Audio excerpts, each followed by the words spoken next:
the smartphone you're holding, the clothes you're wearing, even the coffee machine on your counter. Almost all of it comes from overseas. But what if the price of those items suddenly jumped by 20 or even 30% overnight? That's the power of a tariff. You've probably heard on the news. Trump slapped tariffs on China. But what does that actually mean for you? Today, we're breaking down what tariffs are, why some people cheer them, and why others get crushed. A tariff is a tax on imported goods. Think of it like a toll gate. When foreign products try to enter a country, the government says, "You want to come in? Pay up." Example: let's say Samsung makes a TV that sells for $700 in Korea.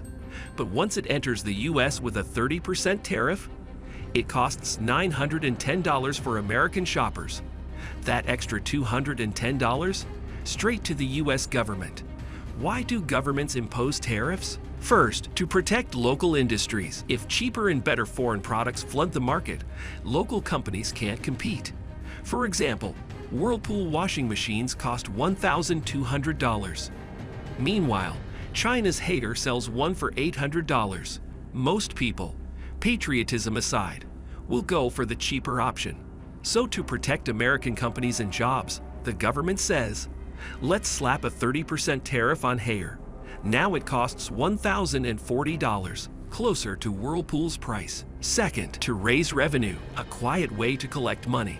In 2022 alone, the US earned about $85 billion from tariffs. Third, to use as leverage in diplomacy. You don't want to import our agricultural goods? Fine, we'll slap tariffs on your cars. Tariffs can be a political weapon too. In 1929, the stock market crashed. Banks collapsed. Millions lost their jobs. It was total panic across the United States.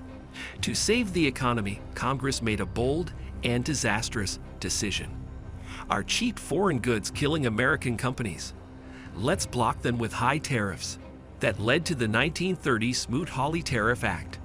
Over 20,000 imported products were hit with massive tariffs, 40% to 60% on average.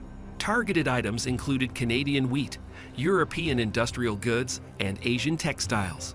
What were they hoping to achieve? Protect American farmers and workers. Push consumers to buy American. Give US companies room to breathe. But the world isn't that simple. Here's what really happened. Other countries retaliated. You tax our goods? We'll tax yours. Global trade dropped by 60%.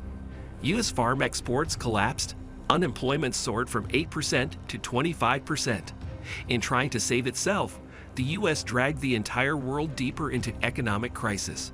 Today, the Smoot-Hawley Act is remembered as a textbook example of what not to do. In 2018, Trump stood up and said, "China has ripped off America for too long. It's time for fair trade." He slapped tariffs on $370 billion worth of Chinese goods, with rates ranging from 15% to 25%. What was taxed? Washing machines, refrigerators, smartphone components, steel, furniture, toys, even pet food.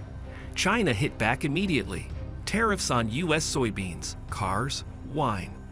American farmers lost export routes and watched their crops rot in silos. So what happened? For American consumers, a 2019 study found US households paid an extra $831 per year due to tariffs. Everyday items got more expensive. For American farmers, China stopped buying US soybeans. Farmers couldn't sell their harvest. Government bailouts followed. For Chinese companies, lost access to the US market. Layoffs and factory closures followed. For US importers and small businesses, raw material costs rose. Many had to raise prices or lay off staff.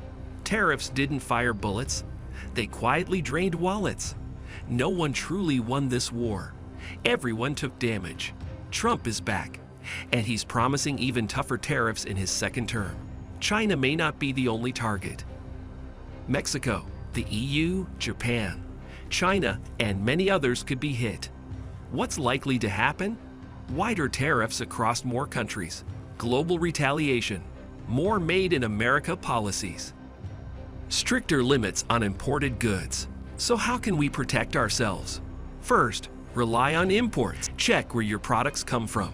Try local or regional brands. Second, find alternative Vietnamese or Indian products instead of Chinese.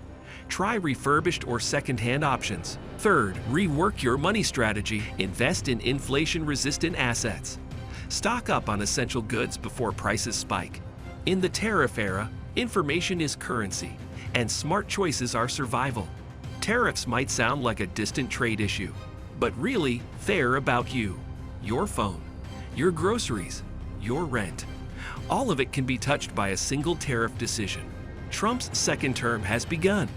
The tariff war is back. And the front line isn't in Washington or Beijing.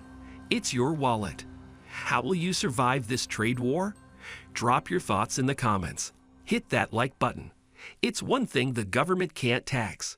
Don't you dare subscribe. I need sleep too.